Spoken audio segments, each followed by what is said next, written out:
একবার ভাবুন তো, খোদ আমেরিকার মাটিতে কোনো সাংবাদিককে প্রকাশ্য দিবালোক করা হচ্ছে, আর সেই সাংবাদিক কিনা পরিচিত তার কঠোর ভারত বিরোধী অবস্থানের জন্য। শুনতে অবাস্তব মনে হলো এমনই এক রোমহর্ষক ঘটনা এখন তোলপাড় বিশ্ব। ভারতের ক্রমবর্ধমান আধিপত্য কি তবে খোদ মার্কিন মুলুকই বড় কোনো সংঘাতের ইঙ্গিত দিচ্ছে? Minneapolis immigration and customs enforcement বা আইসিই সেন্টারের বাইরে বিক্ষোভ কভার করতে গিয়ে বিক্ষোভকারীদের তোপের মুখে পড়েন রক্ষণশীল মার্কিন সাংবাদিক সাভানা হার্নান্দেজ।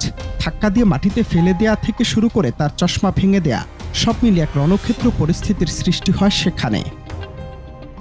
প্রত্যক্ষদর্শীদের বর্ণনা অনুযায়ী ঘটনার সময় সাভানা হার্নান্দেজ বিক্ষোভের সংবাদ সংগ্রহ করছিলেন। আচমকাই একদল উগ্র বিক্ষোভকারী তাকে ঘিরে ধরে এবং শুরু হয় ধস্তাধস্তি। পরে সামাজিক যোগাযোগ মাধ্যমে এক্সে নিজের চশমার ছবি শেয়ার করে হার্নান্দেজ জানান, একজন প্রাপ্তবয়স্ক পুরুষ আমাকে ধাক্কা দিয়ে মাটিতে ফেলে দেয়। একাধিক মানুষ আমার উপর চড়াও হয়েছে।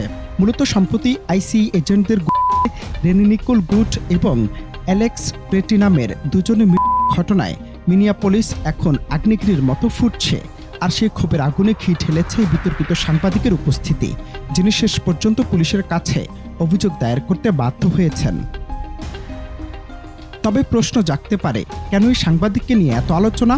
সাভানা হার্নান্দেজ কেবল একজন সাংবাদিক নন, তিনি যুক্তরাষ্ট্রে অভিবাসী এবং বিশেষ করে ভারতীয়দের বিরুদ্ধে সোচ্চার এক কণ্ঠস্বর। সম্প্রতি টেক্সাসে ভারতীয় মুসলিমদের ক্রমবর্ধমান বসতি নিয়ে একটি বিতর্কিত ডকুমেন্টারি তৈরি করে তিনি আলোচনার কেন্দ্রবিন্দুতে আসেন।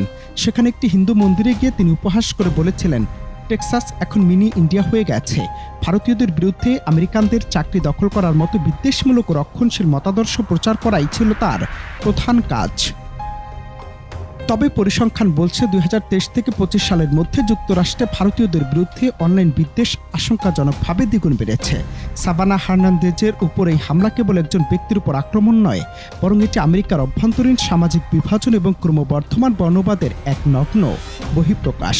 একদিকে বাক স্বাধীনতা, অন্যদিকে বিদ্বেষমূলক বক্তব্য, এই দুইয়ের জাতাকলে পড়ে আছে বিপর্যস্ত আধুনিক সমাজ। অনন্ত হাসান মাসুদ, বাংলা টিভি।